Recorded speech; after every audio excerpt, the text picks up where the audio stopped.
Carte sur table. Carte sur table, prenez le rendez-vous sur Aussi FM tous les dimanches à partir de 9h. Mesdames et messieurs, bonjour. Ravi de vous retrouver sur les différents canaux de diffusion du groupe de presse Le Matinal, Océan FM de Cotonou, Urban FM de Parakou et Océan Télévision Web. Voici le 39e numéro de l'année 2017 de votre émission sociopolitique Carte sur table.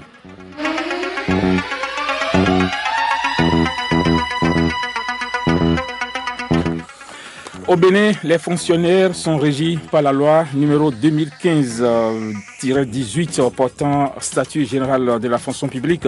La question des carrières administratives des agents permanents de l'État revêt de nos jours une importance capitale pour la plupart des administrations africaines qui sont à la recherche de l'efficacité, de l'efficience et même de l'équilibre organisationnel. Et toutes ces qualités dépendent des ressources humaines. Plusieurs réformes ont été engagées par le gouvernement de la rupture dans la gestion des carrières des agents permanents de l'État.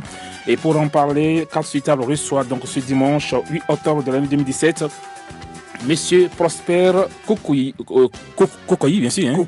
Kokoui, voilà, donc Kokoui, donc le conseiller technique à la fonction publique et à la modernisation de l'administration publique du ministre du Travail, de la fonction publique et des affaires sociales. Monsieur le conseiller technique, bonjour. Bonjour, monsieur le journaliste. Nous sommes ensemble jusqu'à 10h30. Sachez également qu'à partir de 10h, les auditeurs et téléspectateurs interviendront dans cette émission pour quelques questions d'éclaircissement et pour aussi des contributions. Je salue tous les auditeurs du Tchatchou et bien sûr de Niki qui nous écoutent grâce à Urban FM de Parakou et nos frères et sœurs de la diaspora qui nous regardent bien sûr un peu partout dans le monde grâce à Océan Télévision. Mesdames et messieurs, une fois encore, bienvenue à vous tous. Voilà. Monsieur Prosper Alex Kokoui, merci surtout d'avoir accepté notre invitation. Merci également de nous recevoir sur votre plateau. Alors, il y a quelques années, l'État de la gestion des carrières administratives accusait de graves insuffisances qui remettaient du moins en cause l'efficacité et bien sûr de la fonction publique. En 2015, l'Assemblée nationale a procédé à la réélecture de la loi 2015-18 portant statut général de la fonction publique au Bénin. Alors, est-ce qu'on peut concrètement avoir, disons, le contenu, bien sûr, pas totalement le contenu, mais les grandes lignes, bien sûr, de cette nouvelle loi? Merci, monsieur le journaliste. Je voudrais une fois encore vous remercier pour cette occasion que vous nous offrez d'être ici et ceci là pour porter à la connaissance donc du personnel de l'État et de l'ensemble de la communauté béninoise les innovations qui sont portées par la nouvelle loi. Mais avant, il va falloir que nous décrivions un peu le processus, comment nous en sommes arrivés là. Tout à fait. En effet, jusqu'au 21 septembre 2017 passé, date de publication de la nouvelle loi, les agents de l'État, notamment les agents permanents de l'État, sont régis par la loi que nous appelons la loi 86-013 du 26 février 1986. Il faut dire que cette loi elle-même n'est que la transformation en loi d'une ordonnance, l'ordonnance 79-31 du 4 juillet 79. Cette ordonnance dont je parle là était prise dans un contexte marqué par le marxisme-léninisme. Et à cette époque, c'était le plein emploi. Le plein emploi, c'est-à-dire on recrutait, on amenait dans la fonction publique tous les agents de l'État sans tenir compte des besoins de l'État. Or, la fonction publique répond à un certain nombre de besoins. C'est compte tenu des besoins de recrutement, des besoins, des nécessités de service qu'on amène les agents dans la fonction publique. Or, cette idéologie marxiste-léniniste répondait donc à une philosophie de plein emploi. Tout le monde venait, on mettait tout le monde sans tenir compte de ses besoins. Donc la 86-013, donc c'était la transformation en loi donc de cette ordonnance. C'est ça. Alors dans son application, un bref bilan montre qu'il y a des points forts pour cette loi. il y a également des lacunes. Et ces insuffisances se retrouvent à plusieurs niveaux. D'abord, en matière de recrutement, il y a la caducité des tests. Oui. Il y a que, comme je le disais, il n'y avait pas proportion entre besoin et le nombre d'agents qui étaient recrutés. Les proportions n'étaient pas respectées. Il y a aussi la question d'injustice. L'injustice.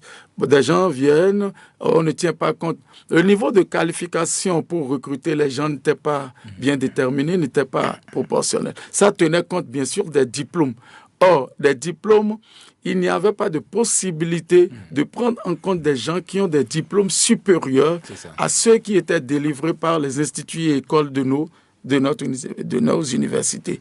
Nos universités décernaient des diplômes Bac plus 5. Les diplômes supérieurs à Bac plus 5 n'étaient pas pris en compte. Donc, ces gens-là ne pouvaient pas rentrer dans la dans la fonction publique. Bon, dans d'autres domaines, notamment dans le domaine de stage probatoire, quand quelqu'un vient dans l'administration, il y a une période où il doit montrer qu'il incarne les valeurs. Le stage probatoire. Ce stage-là n'était pas bien organisé et ce n'était pas suivi. Il y avait des difficultés dans la mise en œuvre des procédures disciplinaires en ce qui concerne ces gens-là. Pour la titularisation, il y avait aussi que les commissions ne se réunissaient pas normalement pour l'évaluation. Surtout ce point, il faut dire que l'évaluation des agents jusqu'à présent, jusqu'à la date de la prise de la publication de cette loi, l'évaluation des agents aujourd'hui ne repose pas sur des critères objectifs. Il n'y a pas de critères quantitatifs, objectifs et préalablement définis et partagés par tout le monde. Il faut dire que ces critères-là n'étaient pas bien définis. Il faut aussi noter que le système d'évaluation actuel ne permet pas de motiver les agents. Également, il faut dire que bon an, mal an, les agents, ils sont notés, que vous soyez excellent ou que vous soyez médiocre, vous tous, vous atteignez le sommet. C'est ça. Et vous avez les mêmes primes. À ça, il y a une question d'injustice par rapport à cette loi actuelle. Il faut dire, en matière de promotion, il est courant de voir des agents qui sont en 3e échelle de leur grade franchir 5 échelles sans une formation normale. Et les formations ne s'est pas programmées. Il n'y avait pas de cadre organique. Il faut dire, en matière de discipline, il y a une trop grande centralisation du pouvoir de sanction à 2 niveaux. Les directeurs départementaux, les directeurs ne peuvent pas sanctionner des agents. Donc, c'est tous ces dysfonctionnements que la nouvelle loi vient corriger. Le législateur s'est dit, une administration qui se veut performante, une administration de développement ne peut pas fonctionner sur ses bases et sur ses insuffisances. Voilà. Alors maintenant, parlez-nous maintenant des innovations contenues justement dans la loi numéro 2015-18, parce que vous avez énuméré tout à l'heure certains dysfonctionnements par rapport à l'ancienne loi. Alors dites-nous, qu'est-ce qu'on peut noter concrètement par rapport à la nouvelle loi que vous avez devant vous? Merci, monsieur le journaliste. Il y a plusieurs innovations. C'est ça. La première, on va commencer ça par rapport au champ d'application. Le champ d'application, c'est l'ensemble du personnel à qui la loi s'applique. C'est ça.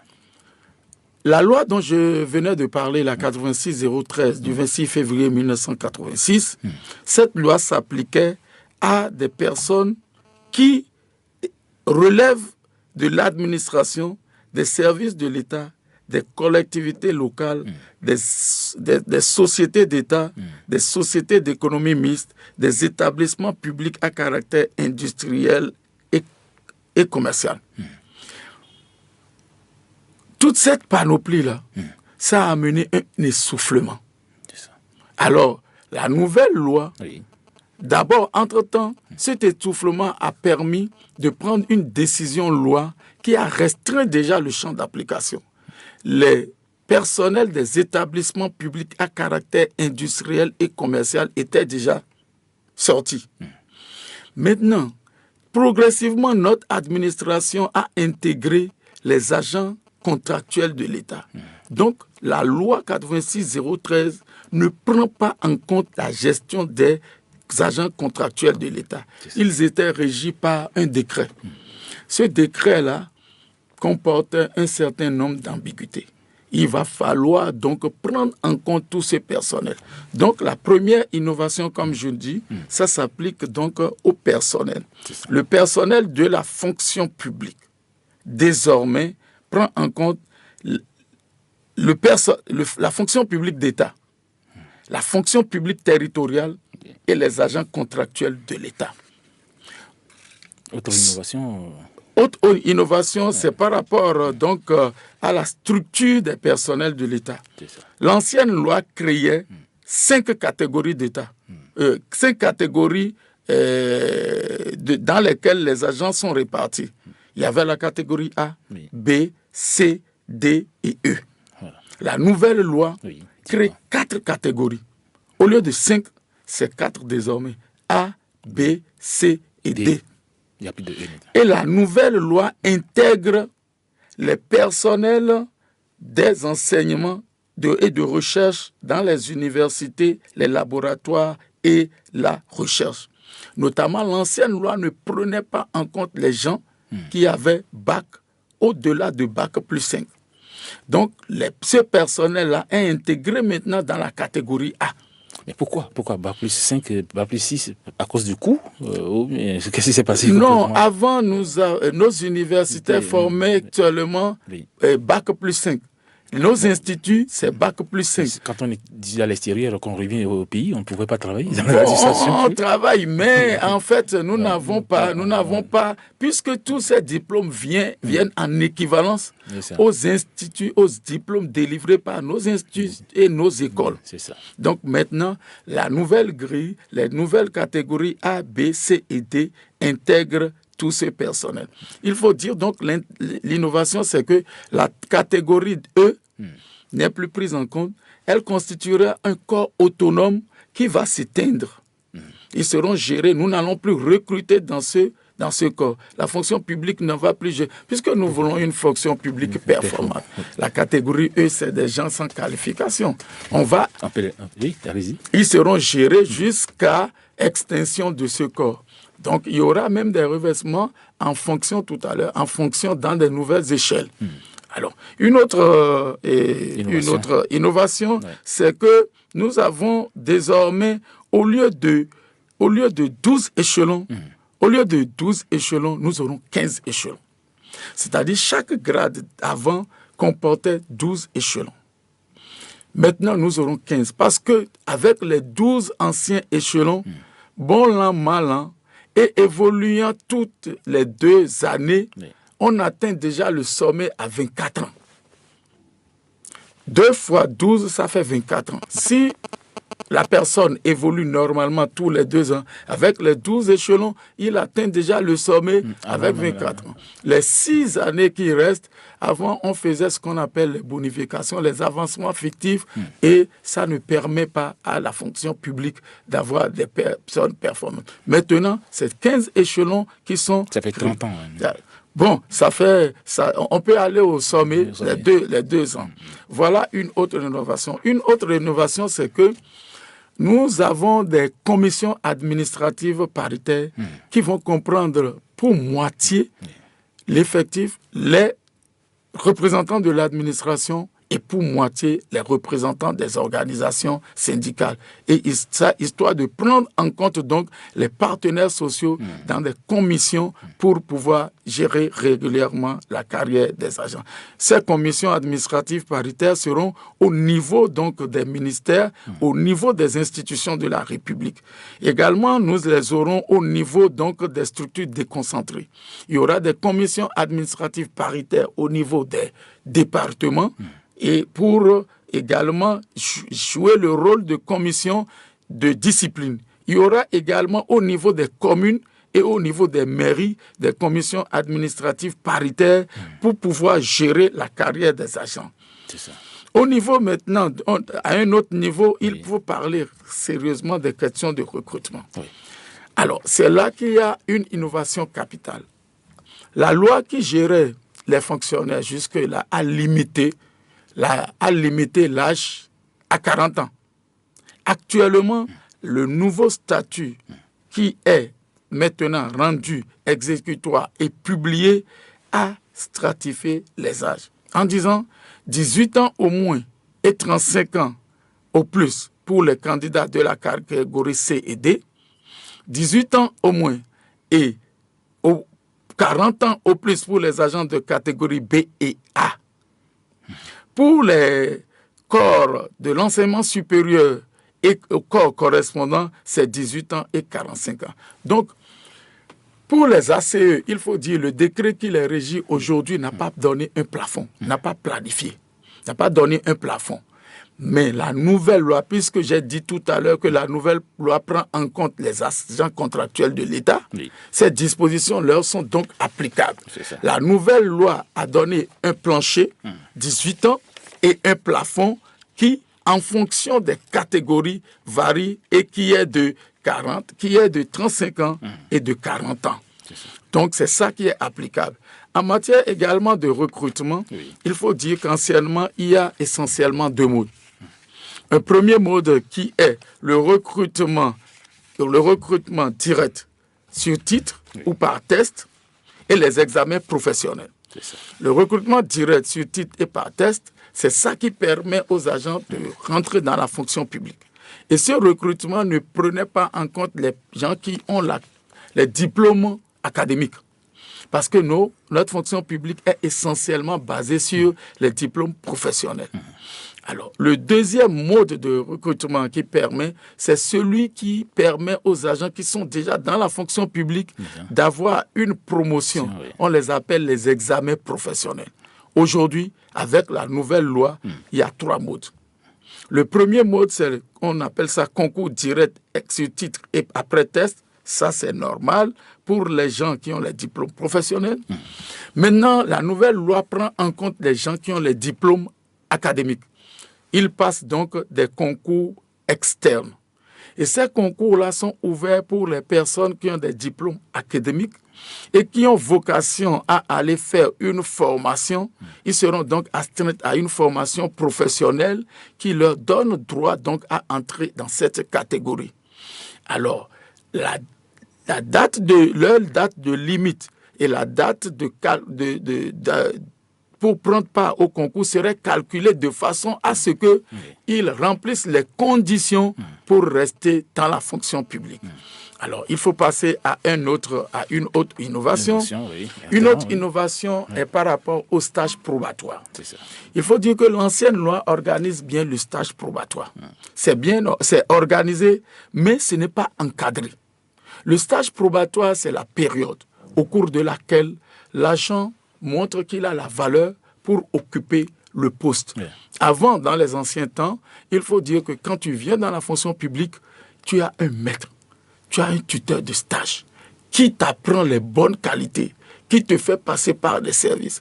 Depuis un passé, ça ne se fait pas. On recrute, les gens viennent et ils sont là, abandonnés à eux-mêmes. Mais la nouvelle loi fait obligation de nommer aux stagiaires un tuteur ou un maître de stage. Et ce tuteur vous apprend, vous fait passer et vous apprend les bonnes manières sur ce que vous devez apprendre pour professionnellement apporter un plus à l'administration. Et là, ceux qui sont de la catégorie A, ils sont astreints à faire donc un rapport de fin de stage. Et ceux qui sont de la catégorie B et C, et eux, ils feront ce qu'on appelle un entretien avec les commissions administratives paritaires.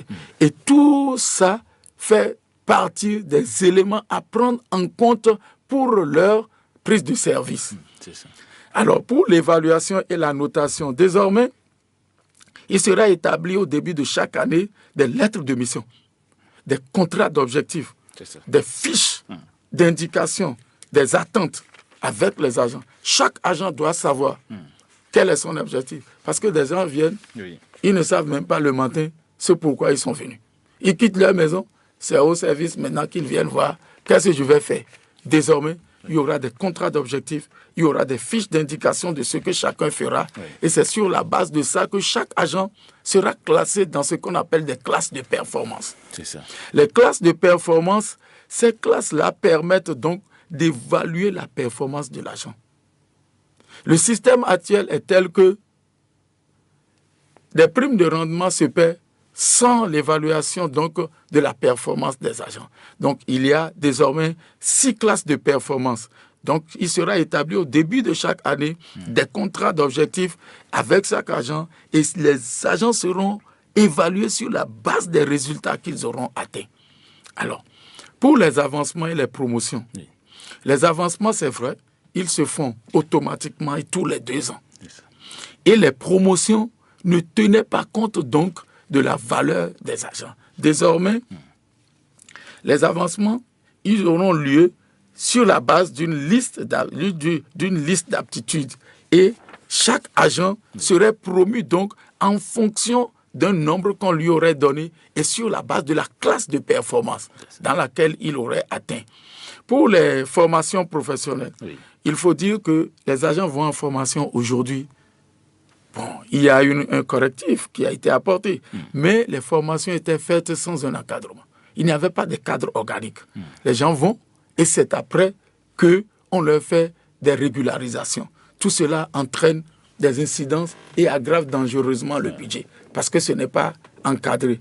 Désormais, le mécanisme est tel qu'il y aurait des cadres organiques qui vont désormais dire voilà les besoins de l'administration, voilà les niveaux de formation et l'administration fallait s'autoriser. L'administration évalue donc les incidences que cela aura sur le budget.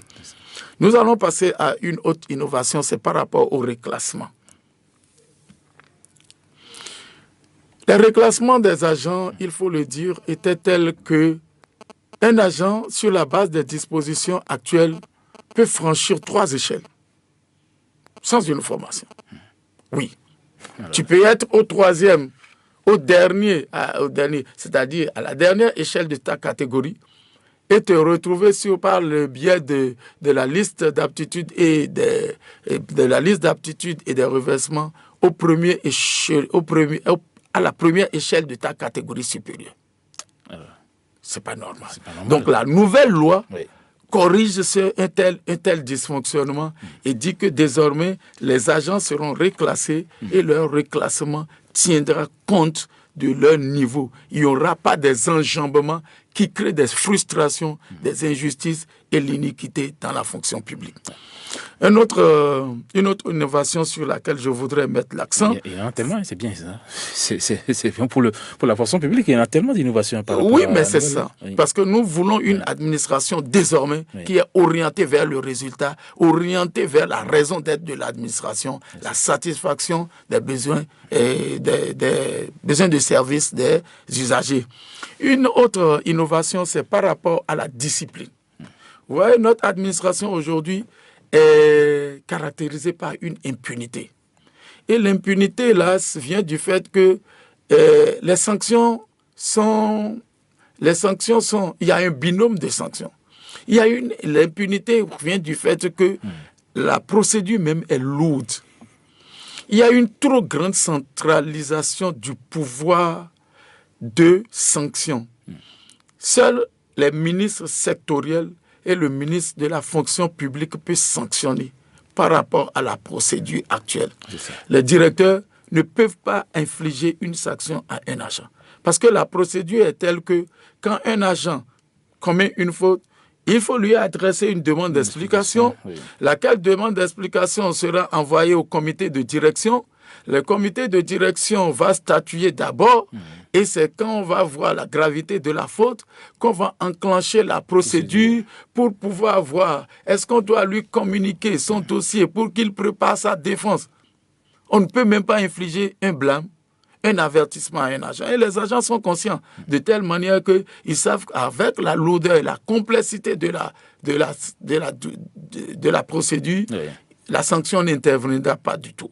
Aujourd'hui, la nouvelle loi a distingué ce qu'on appelle la procédure disciplinaire, le droit d'inscription et les sanctions. Au lieu de 2 gammes de sanctions, il y a 3 degrés de sanctions. Un degré de sanction qui permet au directeur, que tu sois dans la direction départementale, tu peux sanctionner désormais ton agent. C'est ça. Tu peux lui infliger une sanction. Au niveau des ministères sectoriels, il y a également la procédure qui a été allégée et la sanction peut être infligée. Au niveau du ministre de la fonction publique. Et pour le faire, il y a des commissions, comme je le disais tout à l'heure, commissions administratives paritaires. Ces commissions sont là pour aider les ministres à prendre des sanctions qui sont proportionnelles. Une dernière innovation, c'est que les fautes sont prévues par rapport maintenant aux sanctions. On ne va pas voir le pouvoir d'apprécier la sanction, ce pouvoir est un peu limité. Là, parce que, agent le pouvoir, avant, le supérieur hiérarchique, c'est lui qui apprécie la faute et sanctionne l'agent. Aujourd'hui, la loi détermine la gamme des fautes et crée une certaine correspondance entre la faute et la sanction. Voilà. Et les grandes innovations, sans vouloir rentrer en détail, article par article, que la nouvelle loi apporte. Ce que vous avez dit déjà, c'est quand même beaucoup déjà. Je vous ai laissé le temps d'aller beaucoup plus en profondeur. Maintenant, en ce qui concerne maintenant la loi portant statut spécial des forces de sécurité publique et assimilées, qu'est-ce qui est dit? Parce que ce n'est pas quand même la même chose, M. Koukoui. Non, vous voyez, il faut dire que il y a le statut général de la fonction publique. Oui. Et il y a des statuts spéciaux. Les statuts spéciaux sont ceux qui régissent des personnels spécifiques dans une république. Donc, les forces de sécurité publique, c'est une catégorie de fonctionnaires qui sont spéciales. Donc, c'est pour cela qu'ils ont leur statut spécial à part. Ça. Donc, ils ont leur spécificité et tout cela n'est pas contraire aux grandes orientations qui sont dans le statut général de la fonction publique. On connaît la bureaucratie, on connaît la fonction publique, le désintéressement, c'est une caractéristique qui est importante des fonctions publiques. Vous l'avez dit tout à l'heure, l'esprit de sacrifice, le désir du bien commun sont difficiles à comprendre de niveau. Comment ça va se faire? Le suivi, parce que c'est beau tout ce que vous avez dit ce matin, le suivi, comment ça va se faire? Parce qu'on connaît notre pays. Est-ce que vous avez mis en place une commission pour suivre tout ce que vous avez dit? Avant même que la loi n'intervienne, le ministre, Madame Adidja Toumatis, a déjà donné des instructions. Vous voyez, tout ce que je suis en train de dire là, ce n'est pas quelque chose qui est fait. C'est une comparaison de deux lois. Une loi qui a régi la fonction publique depuis 30 ans et une nouvelle loi qui vient d'être faite. Donc, il y a un comité. Toutes ces innovations ont été sorties en comparant article par article. Donc, il y a une feuille de route qui est établie. La feuille de route met en exergue donc tout ce que nous allons faire pour la sensibilisation en vue de l'appropriation par les agents de ces innovations. Il y a également la prise des décrets, des actes normatifs auxquels renvoie cette loi. Cette loi renvoie à des décrets, à des arrêtés interministériels, à des arrêtés conjoints qui seraient pris pour définir les modalités d'application. Parce que la loi, elle définit de portée générale comment la chose doit faire. Mais comment les modalités d'application sont prises au travers des décrets et des arrêtés. Déjà, il y a une feuille de route pour prendre tout cela. Il faut aussi dire qu'en dehors de ça, il y aurait les gestionnaires qui seront formés. Voilà. Les gestionnaires, notamment les DAF actuels, tous les gestionnaires au niveau des structures sectorielles, notamment les ministères, on aura des séances d'appropriation et des séances de formation. Donc la feuille de route est établie pour définir déjà tout ce que nous allons faire pour donc la mise en œuvre de façon méthodique, chronologique de cette loi. Parce qu'il faut déplorer que dans le passé, la 86-013 avait fait référence à des décrets, mais qui ne sont toujours pas pris ou qui ne sont toujours pas apparus. Une question personnelle, est-ce que la gestion des carrières administratives est toujours faite selon les tests en vigueur ou selon certaines pratiques administratives propres à la fonction publique béninoise? Est-ce qu'on peut prendre... Je ne sais pas si vous avez compris ma question. Oui. Et vous savez... Oui. La loi, c'est elle qui détermine, c'est elle le référentiel. C'est ça. Elle détermine les grandes lignes. Elle détermine les mécanismes et les techniques. Lorsqu'on parle de promotion, lorsqu'on parle d'avancement, lorsqu'on parle de reclassement, c'est des techniques. ne vient pas faire la gestion de la carrière n'importe qui. Il faut comprendre. Donc, il y a des gestionnaires. Mais nonobstant ces grandes orientations, c'est qu'il y a des déviations. Il y a des pratiques qui ne sont toujours pas conformes à la loi. Alors, lorsqu'il y a eu ce que nous appelons transfert de délégation à des ministères, lorsque eux, ils font, il y a également le ministère des Finances, le contrôle financier, il y a le budget. Donc, tout cet ensemble-là, on participe à vérifier les actes pour que cela apparaisse. Les pratiques, il y a vraiment des pratiques, mais les pratiques qui dévient par rapport à la loi, ces pratiques-là, elles sont peu, mais elles existent. Le ministère donc rend désormais possible la consultation par les agents de l'État de leurs actes administratifs de carrière. Alors, on a vu le ministre Adidatou Matisse a dit que cette réforme se repose sur 3 chantiers informatiques. Elle a parlé bien sûr de la plateforme SMS de renseignement, de la plateforme de mise en ligne sécurisée et du module d'avancement dans des agents. Alors, on peut en savoir plus par rapport à toutes ces réformes-là. Oui, merci monsieur le journaliste. Vous savez, jusqu'à présent, nous avons une difficulté, c'est que les dossiers des agents ne sont pas mis à jour. De telle manière que vous pouvez voir des agents abandonner leur poste et dire qu'ils sont en train de suivre leur carrière. Ils peuvent suivre leur carrière toute une journée et ne pas revenir. Bon, parce que, en fait, l'administration même n'a pas pris les dispositions pour. C'est ça. Bon, un avancement, tu as droit à un avancement. L'avancement peut mettre 3 mois, 6 mois. Alors, pour pallier tout cela, Madame le ministre a dit, il faut mettre la technologie au service de la gestion de la carrière des agents. Ne pouvons-nous pas permettre aux agents, puisque aujourd'hui tout le monde a le SMS, le portable, est-ce que nous ne pouvons pas faire, c'est par rapport à ce souci qu'elle a de moderniser la gestion de la carrière que nous avons trouvé donc, le ministère a trouvé le système de plateforme SMS. Donc désormais, le système est mis en place. Vous pouvez, à partir de votre portable, consulter quel est votre dernier grade d'avancement. Quel est votre niveau, à quel grade vous êtes.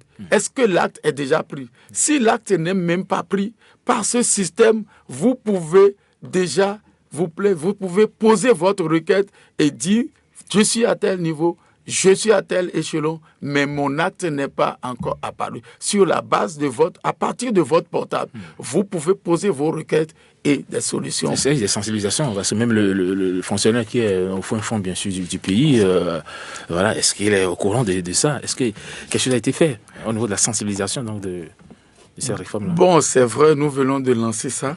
Et toutes ces réformes-là qui sont en train d'être mises en place, qui sont vraiment pensées par Madame le ministre et qui sont en train d'être mises en place, ça nécessite l'appropriation, ça nécessite la sensibilisation. Et je voudrais vous remercier parce que voilà un cas, c'est vous les médias qui allez nous aider à le faire. Nous aussi, nous allons aller de département en département pour porter ça à la connaissance. Je crois déjà qu'il y a un système pour mettre ça, pour dire sur toutes les plateformes et les réseaux que nous avons un système comme ça et former les gens pour qu'ils puissent savoir qu'ils peuvent recourir désormais au système SMS pour savoir quel est leur niveau. Cela apporte un gain à l'administration. On n'a plus besoin de quitter son poste pour abandonner son poste pendant 1 jour, 2 jours, pour dire qu'on va aller suivre sa carrière. Voilà. Mesdames et messieurs, je rappelle que vous êtes sur l'émission 4 sur table, l'émission sociopolitique des médias du groupe de presse Le Matinal. L'invité, c'est M. Prosper Alès Kokoui, conseiller technique à la fonction publique et à la modernisation de l'administration publique. Voilà, il est dans ce studio pour nous parler bien sûr de la carrière, de la gestion des carrières des agents permanents de l'État. Alors, M. Kokoui, c'est vrai, la fonction publique béninoise n'est toujours pas à l'abri de l'emprise politique, vous le savez mieux que moi. Alors, l'administration béninoise est fortement politisée. Alors, d'abord, vous êtes d'accord avec moi sur ce plan? Bon. Oui, je vais dire oui, dans la pratique. Mais le problème tient du fait que c'est la Constitution même qui crée cette situation. Parce que la Constitution dit que l'administration est au service du pouvoir. Alors, C'est une situation constitutionnelle.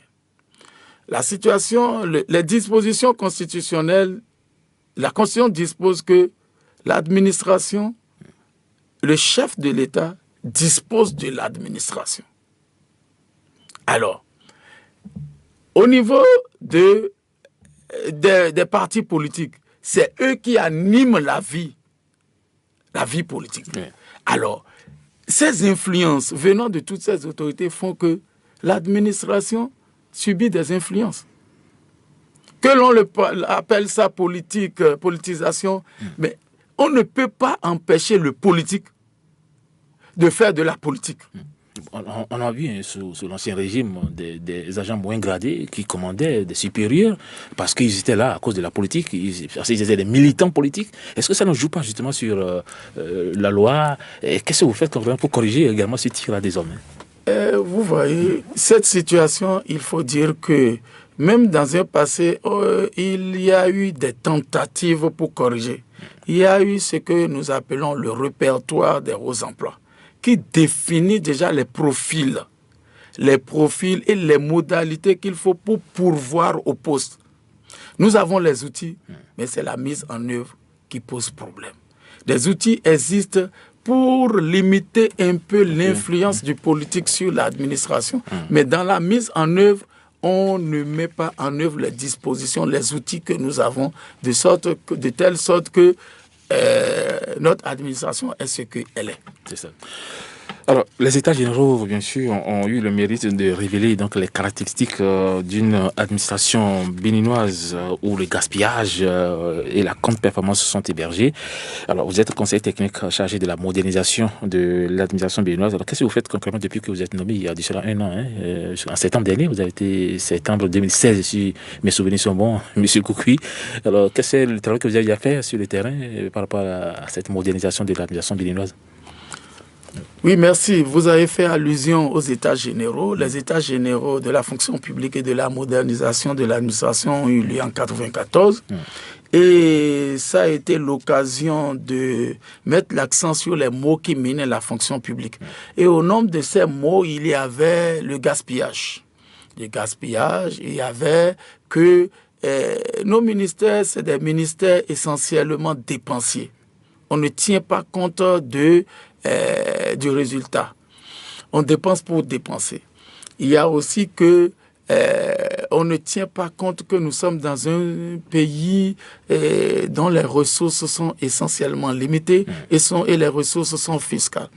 Il faut dire que pour remédier, c'est-à-dire apporter un remède à la solution, à la chose, il y a eu l'introduction dans l'administration de la gestion axée sur les résultats. Yes, la gestion axée sur les résultats, c'est un mécanisme qui permet donc de mettre en place des projets et de mettre l'accent sur les résultats. Les budgets ne seront plus essentiellement des budgets orientés vers des dépenses, mais des budgets essentiellement orientés vers la qualité. Et pour ce faire, donc, au niveau de tous les ministères, les budgets doivent être faits de façon à ce qu'on sache les résultats. Vous savez, les plans de travail annuels des ministères ont été revus par le gouvernement actuel, pour permettre à ce que, parce que les plans de travail avant là étaient faits de telle manière que quand on mène une activité, c'est uniquement les rapports. Mais ils n'étaient pas orientés vers les résultats, vers la satisfaction des besoins des usagers, de nos populations. Donc aujourd'hui, la gestion axée sur les résultats est devenue donc un outil dont la vulgarisation a été faite. Nous avons mis l'accent. Et désormais, même les anciens décrets AOF donnaient une prérogative au ministère, à nos ministères du Travail, notamment chargés de la réforme, de voir tous les plans de travail et de les orienter vers les résultats. Ce qui a pour effet de faire quoi? De faire en sorte qu'on ne va pas gaspiller, on va dépenser, mais les dépenses qui seront mises en œuvre, c'est pour aller dans le sens de la satisfaction des besoins de nos usagers. Donc, nous avons un système où nous mettons l'accent sur la gestion axée sur les résultats. Nous voyons comment les budgets sont, comment l'appelle-t-on, orientés. Au niveau des ministères, il y a ce que nous appelons les cellules au niveau des ministères qui voient comment est-ce que les budgets sont en train d'être exécutés pour les réorienter afin que les objectifs et les aspirations de nos populations soient vraiment suivis. Mais au niveau des salaires maintenant, puisque vous avez parlé des innovations, est-ce qu'il y a une augmentation des salaires? Parce que le Béninois, paraît-il, dans la sous-région, nous sommes moins payés. Alors qu'en est-il exactement par rapport à ça? Par rapport aux rémunérations, il faut dire, l'innovation qui est là, c'est que les salaires... Les SMIC, c'est toujours le statu quo. Oui, ben, vous voyez. Non, ce n'est pas une question de statu quo. Quand on a 40 000 à Cotonou aujourd'hui, c'est pas facile. Oui. Le chef de l'État, il pense.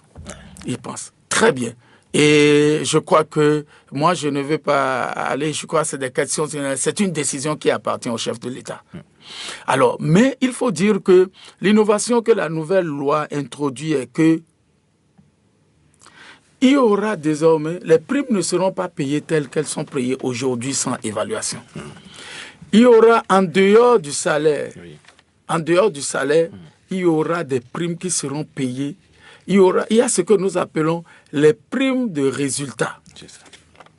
Lorsque un agent aura atteint le résultat qui est exigé de lui en fonction de sa classe de performance, il y aura une prime qui tiendra compte donc de ce qu'il a fait et qui sera un élément de motivation et de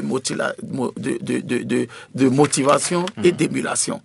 Il y aura également des primes d'intéressement collectif. C'est-à-dire que au niveau de la direction, on va voir comment la direction a participé donc à l'atteinte des objectifs voulus et il y aura une prime substantielle qui serait donnée. Par rapport à cette prime, ajoutée à la prime de fonction ou de résultat de l'agent et son salaire, vous verrez que ce serait substantiel. Donc tout cela est en train d'être vu dans la perspective de faire des agents, non plus des agents qui sont des mendiants, mais des gens qui sentiront qu'ils sont véritablement et professionnellement au service de l'État. Vous savez, également, il y a eu le Fonds national des retraites du Bénin qui a essuyé quelques critiques ces derniers jours. Quelles sont les réformes qui ont été opérées justement dans ce secteur pour assurer une meilleure gestion des pensions? Merci, monsieur le journaliste. En la matière, il faut dire que le code de pension aussi a été revu et c'est la loi 2015-19 du 16 août du 15 novembre 2016. 2016, ok, d'accord. Alors, cette loi est intervenue pour prendre en compte un certain nombre de problèmes. Parce que le Fonds national, le FNRB, le Fonds national des retraites, a connu et est devenu à un certain moment déficitaire. Le fonds est assis sur un mécanisme qui fait que c'est ceux qui sont en fonction, qui cotisent pour ceux qui sont déjà inactifs. Alors, mais on s'est rendu compte que moins les agents restent, moins ils cotisent. Alors, la réforme est telle qu'il faut permettre aux gens, aux agents, de rester plus dans l'administration pour pouvoir cotiser. Ainsi donc, en termes d'innovation et en termes de réforme, c'est que ce code-là introduit le système d'âge désormais. Un élément de calcul qui rentre en ligne de compte, c'est l'âge. Il y avait deux éléments avant. Dans la constitution du droit à pension, il y avait l'ancienneté et il y avait l'âge. Désormais, l'ancienneté ne compte plus, mais c'est l'âge. Et l'âge, désormais, c'est 60 ans pour les agents de la catégorie A, 58 ans pour les agents de la catégorie B et 55 ans pour les agents de la catégorie C, de sorte à leur permettre de rester plus longtemps pour cotiser pour cotiser. Alors, le législateur, dans sa volonté constante de maintenir les gens, a dit désormais que c'est 55 ans pour jouir d'une pension proportionnelle. Et pour jouir de cette pension proportionnelle, si tu demandes même à aller, tu seras pénalisé. C'est ça. 2% pour ça. Donc, il y a une série de réformes qui sont intervenues pour que le Fonds national de la retraite puisse vivre. Et là, il faut dire que ça prend, il y a également une extension pour les agents contractuels de l'État. Les agents contractuels de l'État étaient régis par un décret, c'est une disposition réglementaire, ce n'était pas une loi, notamment c'est le décret 2015-373 du 24 juin 2015. Ce décret, avec ce décret, ils étaient affiliés à la Caisse nationale de sécurité sociale. Désormais, le législateur dit que les dispositions de la nouvelle loi leur sont automatiquement applicables. Mais pour ceux qui sont des catégories C et D, mais qui ont déjà atteint les limites d'âge de 55 ans et de 58 ans avant la promulgation ou à la date de la promulgation, ceux-là sont maintenus dans le système de la Caisse nationale de sécurité. Par contre, les autres, ils sont affiliés au FNRB. Donc, le législateur les a pris en charge. Non seulement il y a l'innovation sur l'âge, l'ancienneté ne tient plus, mais ce texte a pris en compte dans son champ d'application les agents contractuels de l'État. Vous êtes conseiller technique à la fonction publique, c'est vrai. Vous savez également dans l'administration publique, même disons dans le secteur privé, il y a ce souci par rapport à la Caisse nationale de sécurité sociale. Beaucoup de promoteurs, beaucoup de directeurs, beaucoup de fondés n'arrivent pas à verser donc les cotisations à la Caisse nationale. Alors qu'est-ce que le ministère de la fonction publique fait justement pour corriger le tir? Parce qu'aujourd'hui, il y a des gens qui sont dans la fonction, qui sont dans le secteur privé, qui font 25 ans, 30 ans, mais qui, en fin de compte, sont jetés comme s'ils n'avaient rien fait dans l'administration. Non, des gens qui sont jetés. Vous savez, dans le privé, dans le secteur privé, il y a, comment l'appelle-t-on, le code du travail. Il y a les conventions collectives qui déterminent comment les gens évoluent. Non, c'est-à-dire si vous faites dans le secteur privé... C'est pas respecté. Dans le secteur privé, il faut pas se le cacher. Il y a des gens qui ont fait 25 ans, 30 ans. Ils sont au même salaire depuis 20 ans, 25 ans. C'est terrible ce qui se passe dans le secteur privé. Oui, vous savez, aujourd'hui, le chef de l'État a eu conscience de la chose et le chef de l'État a demandé que nous puissions prendre un test qui essaie de corriger tous ces dysfonctionnements. Ces dysfonctionnements, c'est-à-dire une loi sur l'embauche, une loi qui libéralise et une loi qui permet aux investisseurs de venir pour investir et permettre donc aux employés d'être plus à l'aise. Parce que le pouvoir du patronat, le pouvoir des entrepreneurs, le pouvoir de ceux qui ont les employés, ça écrase. Donc une loi vient d'intervenir, une loi sur l'embauche, une loi sur l'embauche, l'emploi, qui libéralise et qui permet maintenant de régler tous les dysfonctionnements, un certain nombre de dysfonctionnements que nous notons avec le Code du travail. Ça ne vient pas corriger, ça ne vient pas remplacer le Code du travail, mais ça a pris, ça a légiféré, ça a apporté un certain nombre de correctifs aux dysfonctionnements, notamment ceux dont vous parlez. Cette loi également... Nous l'avons déjà vu depuis des années. Non, cette loi vient d'intervenir. Cette loi vient d'intervenir et cette loi vient prendre en compte un certain nombre d'insuffisances qui sont des goulots d'étranglement pour nos entreprises et qui empêchent même des investisseurs de venir investir dans notre pays. Dans l'administration publique, est-ce qu'on peut éviter le copinage? Parce qu'on voit un peu également le directeur qui, sans doute, a des parents au niveau de l'administration publique qui essaient donc de favoriser un peu le favoritisme, je veux parler. Est-ce qu'il y a également des mécanismes pour corriger également ce volet-là? C'est possible? Oui, vous savez, ça a trait à la question de l'éthique et des valeurs dans l'administration. Et entre-temps, je crois qu'il y a une charte qui a été élaborée, la charte des valeurs de gouvernance. Pour gouverner, on a besoin d'un certain nombre de valeurs. Et ce dont vous parlez, c'est un problème d'éducation. En dehors de l'éthique et de sa dignité, qui constitue donc une obligation professionnelle. Ça fait partie des obligations professionnelles que les supérieurs hiérarchiques doivent avoir. En dehors de ça, il y a une série de valeurs qui ont été prises et qui sont dans ce que nous appelons la Charte nationale pour la gouvernance, qui doivent régir le comportement des valeurs. Pour que le contrôle hiérarchique devienne une réalité. Ce contrôle hiérarchique manque aujourd'hui.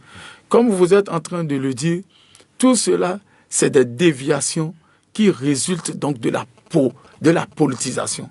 Lorsque un chef vient et ne sait pas l'importance et les critères du service public, il va se verser dans ses comportements. C'est vrai qu'aujourd'hui, il est dit qu'un chef même qui refuse et qui manque de noter de façon digne ses collaborateurs, lui-même doit faire l'objet de sanctions. Il faut également dire que nous avons l'inspection générale des services et emplois publics qui est là, qui contrôle la déontologie, le comportement des agents. Donc, c'est une institution, c'est une structure qui est rattachée au ministre du Travail et de la fonction publique, qui est également opérationnelle, qui va sur le terrain pour vérifier tous ces comportements. Donc, c'est des questions déontologiques qui doivent être vues et qui doivent être vraiment corrigées. Alors, qu'en est-il par rapport aux réformes? Vous savez, il y a la tracasserie bien sûr, des retraités. Vous les voyez alignés sous un soleil de plomb devant le trésor pour percevoir leur pension. Alors, à ce niveau, qu'est-ce qui est fait aujourd'hui pour éviter un peu cette tracasserie? Parce qu'on voit, c'est quand même des personnes d'un certain âge, mais quand vous les voyez, vous avez un peu pitié d'eux. Est-ce que quelque chose est, au niveau des réformes, quelque chose est fait également à ce niveau? Oui, ça c'est une disposition que le ministre de l'économie et des finances a prise. Et vous savez que c'est les salaires, c'est la pension, c'est pour aller percevoir. Vous-même, vous ne voyez pas qu'un retraité quitte sa maison pour être... il est pris bras pour aller... Désormais, je crois qu'une disposition, il est dit qu'il faut que tous les fonctionnaires, et même les pensionnés, ouvrent un compte. C'est ça. Le compte est ouvert. Obligatoire. Et les salaires, les pensions seront versées dedans. Le pensionné, il voit, il a son compte, la pension est versée dedans, il fait un chèque, il peut faire une procuration. On ira lui chercher ça. Il n'a pas besoin de passer sous un soleil de plomb. Et ces images que nous voyons là, ça n'honore pas la fonction publique. Désormais, il est fait obligation à ce que tout le monde ait un compte, même les pensionnés. C'est pour leur alléger cette tracasserie et c'est pour éviter toutes ces images que nous voyons là, qui montrent que nous faisons souffrir les personnes du troisième âge. Je suis agent, bien sûr, de la fonction publique. C'est un exemple que je donne, puisque moi je travaille dans le secteur privé. Alors, je suis agent, au niveau agent permanent de l'État. Je dois aller à la retraite en janvier prochain et je dois commencer à courir pour remplir les formalités 2 ans à l'avance. Est-ce que ça aussi, il y a eu une avancée par rapport à ça? Parce qu'on voit un peu, tu ne commences pas tant, c'est que c'est mal barré entre griffes, comme on le dit. Est-ce que quelque chose est fait à ce niveau aussi? Merci, monsieur le journaliste. Sur ça, je vous ai dit que nous avons les meilleurs tests, mais malheureusement, c'est dans la pratique que ça pêche. Le Code des pensions avait déjà prévu des délais. C'est ça. Le Code des pensions, en son article 4, a déjà dit que 1 an à l'avance, lorsque l'agent lui-même sait qu'il doit aller à la retraite 1 an d'avance, son dossier, il doit commencer par apprêter ça. Et ce dossier doit être apprêté au niveau sectoriel, de telle manière que le dossier doit parvenir au niveau du ministère de la fonction publique 6 mois. Dans l'intervalle de l'année-là, 6 mois. Et le ministère de la fonction publique se charge de prendre ce que nous appelons la décision, l'arrêté de mise à la retraite.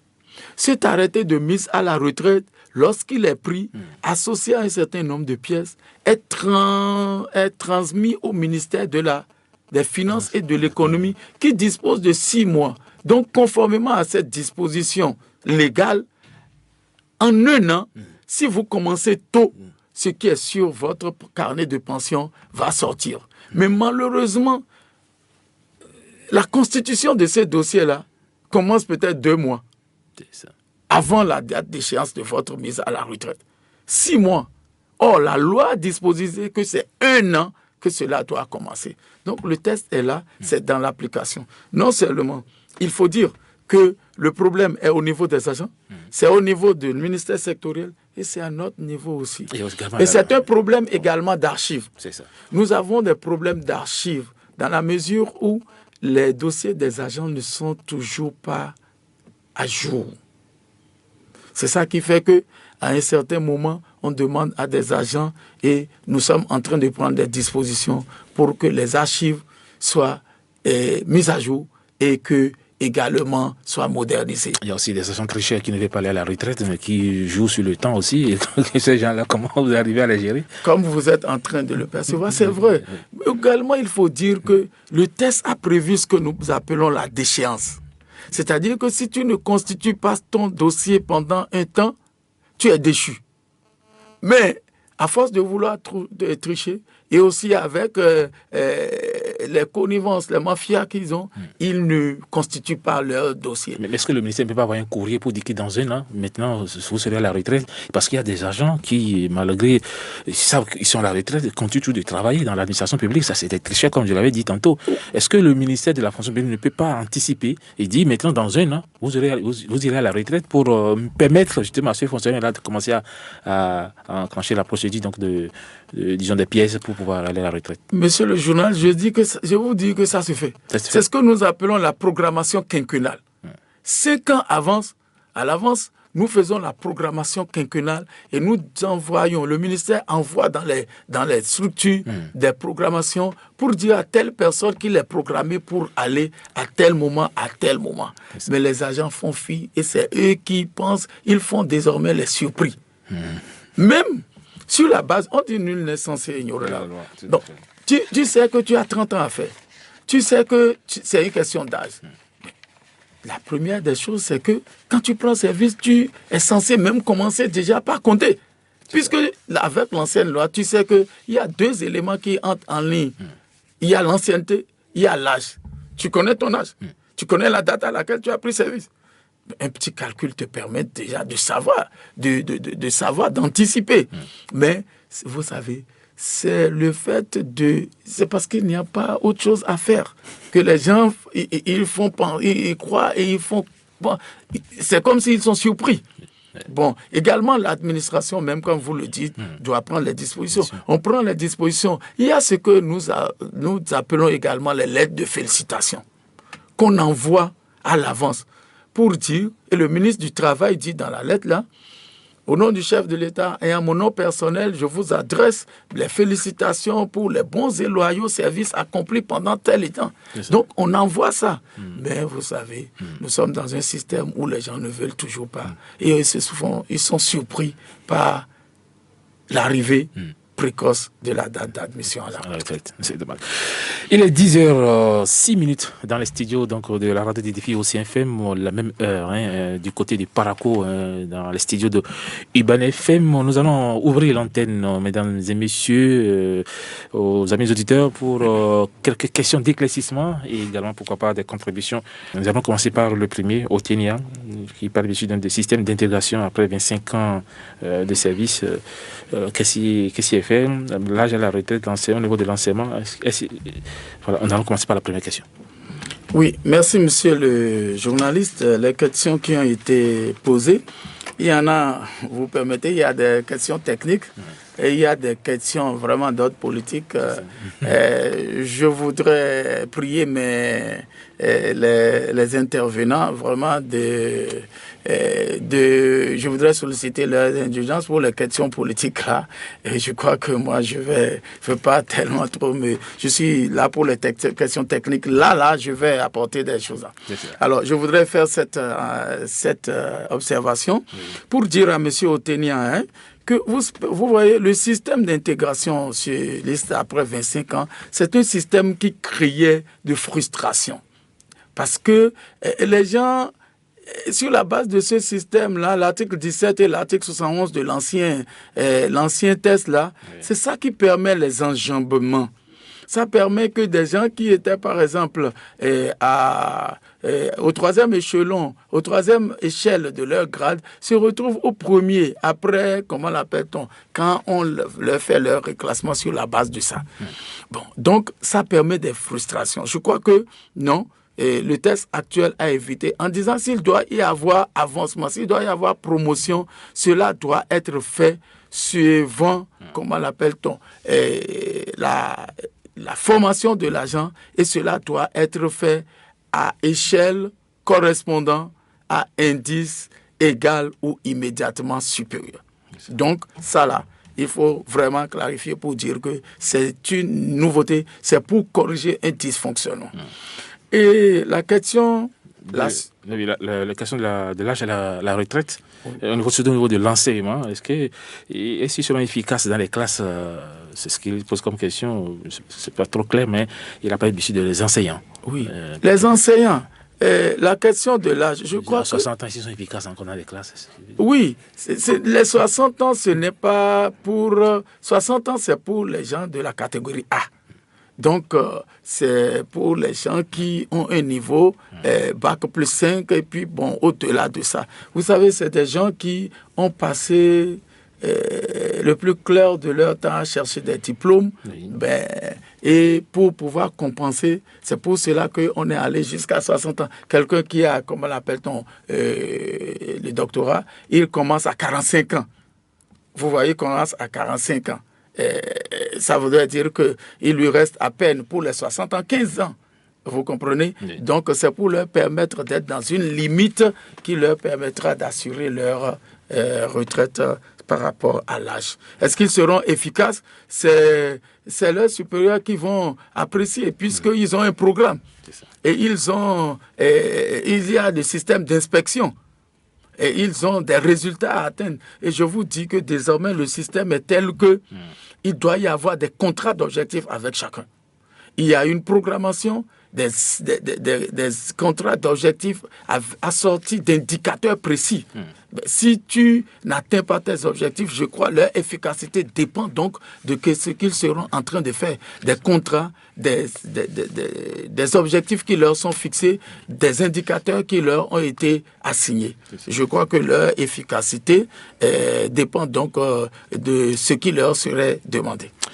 Voilà, il y a M. Sébastien Nyokosou qui a parlé de la conciliation avec les maires. Donc, je crois que là, vous avez dit que vous n'allez pas répondre aux questions politiques. Alors, dette intérieure, tout au monde. Voilà. Dette intérieure, on t'aide à payer. Qu'est-ce qui se passe concrètement? Il y a certaines sociétés qui n'ont pas reçu encore des sous par rapport à la dette intérieure.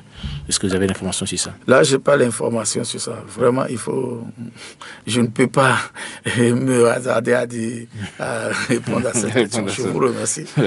Monsieur Edmond Amoussou, la loi prend en compte la collectivité locale, puisque c'est un agent de la mairie de Cotonou. Est-ce dit que la loi a pris en compte la collectivité locale? La loi a pris en compte les collectivités locales. Et notamment, il faut aller voir l'article 389 de cette loi. L'article 389 prend en compte, comment on appelle ces agents, et dit même qu'en attendant l'organe de gestion des personnels des collectivités territoriales, l'État met en place une cellule technique qui sera placé sous la tutelle du ministre chargé de la décentralisation pour appuyer la gestion de ces personnels. Donc, il y a des dispositions qui sont prises, des structures qui seront mises en place, ils sont pris en compte et leur reclassement sera assuré. Donc, tel que j'ai parlé des actes normatifs auxquels la loi renvoie, ces actes vont mettre sur pied d'ici là les cellules dont il est question. S'il lit bien l'article 189, il va comprendre. Et le problème du niveau des diplômes aussi, c'est ce qu'il a posé comme problème? Le problème du niveau des diplômes, c'est-à-dire que les diplômes qu'ils ont pour leur reclassement, et les tests, la loi a prévu que les gens seront reclassés dans les catégorie échelle qu'ils s'occupent à concordance d'indices ou égal ou immédiatement supérieur. La loi a prévu déjà le mécanisme. Ça, c'est des questions techniques. Lorsque les cellules-là, prévues par l'article 189, seront mises en place, ces questions seront réglées. Monsieur Mekpissa qui parle, est-ce que le gouvernement a-t-il revu donc les frais de vacation dans la nouvelle loi Non, la nouvelle loi n'a pas parlé de vacations. C'est un système qui peut appuyer notre système d'enseignement. C'est ça. Ouais. Madame Koulibaly, quand les gens vont à la retraite avec 50 000 francs au niveau de la fonction publique, il y a une augmentation pendant la retraite, alors qu'au niveau des sociétés étatiques, ce n'est pas la même chose. Clarifiez un peu cette situation. Oui, cette situation, c'est le résultat des conventions collectives. Les conventions collectives sont différentes des statuts. Les conventions collectives, ceci est négocié avec les patrons et avec les employés. Alors, c'est ces conventions-là qui règlent ces problèmes. Et il faut dire que cela est fonction de l'indexation sur le coût de la vie. Alors, à un certain moment, on indexe le salaire, les pensions sur le coût de la vie. C'est ce qui fait que chez les fonctionnaires aussi, lorsqu'il y a un impact sur le coût de la vie et l'État augmente, eux aussi, ils voient une augmentation. Si au niveau du privé, il y a ce mécanisme aussi, c'est fait. Voilà, je crois que nous avons épuisé les questions donc, des auditeurs. Il est 10h, pratiquement 20 minutes dans nos studios. Nous sommes à 10 minutes de la fin de cette émission. Monsieur Koukoui, nous allons rapidement, avant de vous laisser pour votre mot de la fin, je vais rapidement me retourner du côté donc, de Chrisbel Montior. Chrisbel Montior, bonjour. Bonjour. Alors, vous êtes là justement pour faire un peu le résumé de ce que monsieur professeur Alex Koukoui a dit en 1h. 15 minutes. Vous avez la parole. Suite à la publication de la nouvelle loi du 21 septembre 2017 qui régit désormais la gestion des carrières des agents permanents de l'État, Prosper Koukoui, conseiller technique à la fonction publique, a tenu à clarifier l'opinion sur l'importance et les innovations que comporte cette dernière. Il rappelle que la nouvelle loi vient répondre aux besoins d'améliorer l'ancienne loi datant de l'époque du marxisme-léninisme et qui favorisait le plein emploi. Les proportions n'étaient pas respectées, les diplômes supérieurs aux diplômes requis dans la fonction publique, gravir les échelons sans suivre une formation sont entre autres les raisons qui ont conduit à cette réforme. Aujourd'hui, nous pouvons dénombrer plusieurs innovations, à savoir une structuration des personnels de l'État. Chaque grade contient désormais 15 échelons, une commission administrative paritaire au niveau des ministères, structures déconcentrées, les mairies, etc. Par rapport au recrutement, la limite d'âge est de 40 ans. 2 types de recrutement sont retenus, le recrutement sur titre et par test, le recrutement sur concours externe. La nouvelle loi fait également obligation d'être suivie par un tuteur de stage. Un contrat d'objectif est établi au début de chaque année. La discipline qui viendra mettre fin à l'impunité avec une grille des sanctions bien définie. Monsieur Koukoui a pour finir précisé qu'une feuille de route est prévue afin de suivre les différentes modalités d'application de ces lois. Merci pour l'attention. Merci Chrisbel Montior pour ce compte rendu. Alors, monsieur Koukoui, nous sommes à la fin de cette émission. Vous avez quelques secondes pour votre mot de la fin. Merci, monsieur le journaliste. Je voudrais dire que voilà, une nouvelle loi est dans l'arsenal juridique du pays. Et c'est cette nouvelle loi qui va désormais régir la fonction publique. Et nous nous sommes posé la question de savoir qu'est-ce que cela apporte de neuf. On vient de passer en revue ce que cela apporte de nouveau, qui doit régir désormais la gestion de la carrière des agents. Il est donc important que, non seulement du côté de l'administration, nous fassions notre devoir, c'est-à-dire essayer de vulgariser, mais de l'autre côté, il est aussi important que les agents de l'État aussi s'approprient de tout ce qu'il y a de neuf, parce que c'est ça qui va régir leur carrière. On dit souvent, nul n'est censé ignorer la loi. Donc, pour maîtriser et connaître cette loi, il va falloir à chaque jour la lire cette disposition. Parce qu'il y a des gens qui ne lisent ces lois-là, à l'occasion. Ils n'en connaissent rien alors que c'est ça qui les régit. Donc nous les appelons aussi à rentrer dans la danse avec l'administration pour que la nouvelle loi puisse véritablement être mise en œuvre. Je vous remercie. Voilà, mesdames et messieurs, Terminus, tout le monde descend, comme il dit. L'émission Carte sur table de ce dimanche 8 octobre de l'année 2017 s'achève. L'invité avait nom Prosper Alès Kokoui, conseiller technique à la fonction publique et à la modernisation de l'administration publique au ministère du Travail, de la fonction publique et des Affaires sociales. Monsieur Kokoui, merci d'avoir été là. Je vous remercie. Et à la prochaine. Merci. Voilà. Toute l'équipe technique de IBN FM de Paraco, chapeautée par Paten Gomez. Ici à Cotonou, c'est Rock Boton Redo qui a assuré bien sûr la mise en onde. Merci également à Semet Yessoufou de Océan Télévision. Chrisbel Monchor pour la synthèse de cette émission. Merci Chrisbel. Merci. Voilà. Eh bien, mesdames et messieurs, c'est donc tout pour cette émission. Merci pour votre très aimable attention. Eh bien, nous allons retrouver donc dimanche prochain, toujours avec le même plaisir. Mais sachez avant de vous quitter que le courage dans l'adversité, la modération dans la prospérité, l'éloquence dans le conseil, l'intrépidité dans le combat, l'amour de la gloire sont les perfections naturel, bien sûr, aux grands âmes. Et bien, c'est par ces proverbes et dictons persans de 1822 que je vous remercie pour votre sympathique attention. Bon dimanche à vous tous. Au revoir.